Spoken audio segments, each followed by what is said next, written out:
Ho ho ho! Merry Christmas everyone! And this is Lifesavers once again, and welcome back to this episode of Learning. As we're going to celebrate Christmas, it is our tradition to use firecrackers. The result? Broken finger, broken bones, lost their sight, burn injury, and burn their houses because of using firecrackers. As a health and safety practitioner, we have a systematic approach in controlling the hazard. We call it the hierarchy of controls. Okay, listen, children, listen to the guys of having hard-headed out there who keep on using firecrackers. It's now a law. Republic Act 7183, an act of regulating and manufacturing firecrackers, use of firecrackers for other polytechnic devices is not allowed as long as you have the permit, and you can only purchase those firecrackers in at registered manufacturers and dealers. So for your children, are you going to celebrate Christmas with a Happy New Year with a complete finger, a clean skin without burn, a complete eyesight? You have to be careful. You have to be careful. According to the report of the Department of Health, in 2018, we have decreases the firecrackers injury up to 34%. Is it a good news or a bad news? Maybe it's a good news, but the bad news is there are still children's. You are suffering from injury because you are not listening. Parents, educate your child. Drunkards, do not use firecracker when you're drunk, or else you will lose your finger. Got me? In 2019, we have recorded 383 firecrackers injury. Most of them are males. Tigas kasi ng ulo nyo eh. Tao. And 2 of them are firecrackers ingestion. So hindi lang nila pinapaputok ang firecrackers, kundi nilolonok. Okay, what are the controls? What are the hierarchy controls that you can impose as a health and safety practitioner?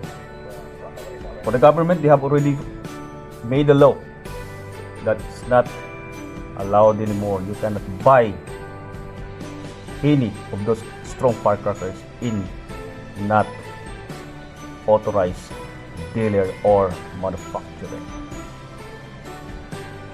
Systematic controls. We have the what so-called hierarchy of controls. Number 1, elimination. Parents, do not allow your children to use firecrackers. Do not even buy. You should have a proper supervision with your children. Tell them, you use it, you will lose your finger. You will lose your eyesight. It will burn our houses. It will burn your skin. Number 2, substitution. Substitution means you're not going to substitute your children. You're not going to substitute your kids with a dog. But substitution means instead of using firecrackers, you should use turutot. and nothing will happen to your children. Or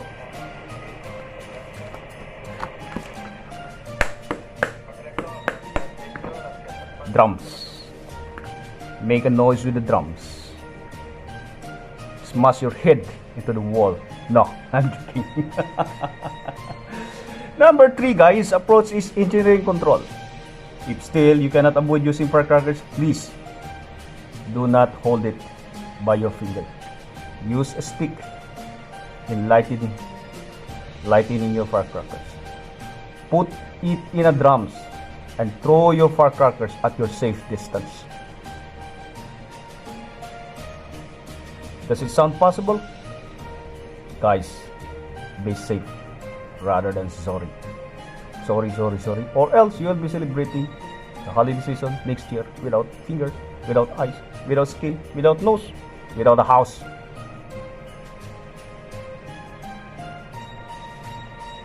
Got it? Number what? 4? Oh, okay. Number 4. Administrative control. Parents, educate your children. Please. Tell them that using firecrackers is dangerous. Tell them that using firecrackers can explode their head, fingers, or their Got me? Number 5, PPEs. What's PPEs? Does it our children wearing PPEs? Some of our kids are using this piccolo, the small one. Is it dangerous? Yes. Still, it's an explosive. It can catch fire. It can burn their fingers. If you are allowing them to use, you cannot avoid them to use, give them at least gloves and goggles just for their protection. It's a small one. It's a small firecrackers like a stick, but still dangerous. Still dangerous and still dangerous. Parents, educate your children.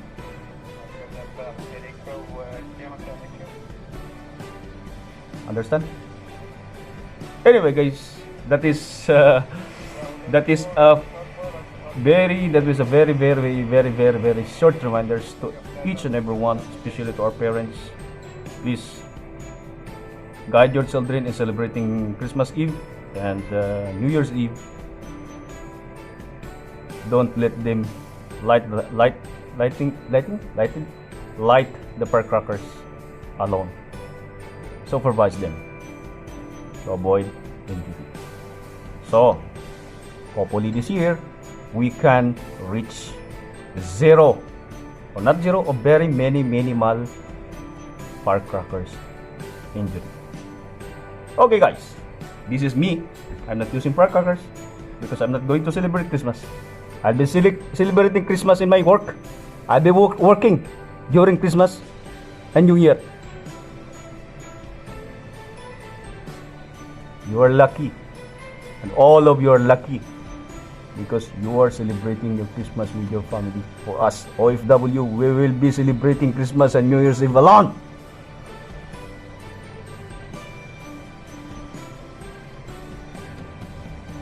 Okay? TK, bye? Okay, guys, thank you very much for this episode. I just keep little bit entertaining so that everyone could understand, everyone can get my point that using firecrackers is really dangerous. Please do not use firecrackers anymore. At least avoid. Just follow our hierarchical controls in controlling the hazard, in controlling the risk of losing your fingers, and you will be celebrating your Christmas and New Year's Eve happily ever after. Thank you very much for listening, guys, and this is Lifesavers once again. A few reminders to everyone, and a Merry Christmas and Happy New Year to you all. Please don't forget to subscribe, click and share my videos. This is Lifesavers once again. Thank you very much. I want you so bad.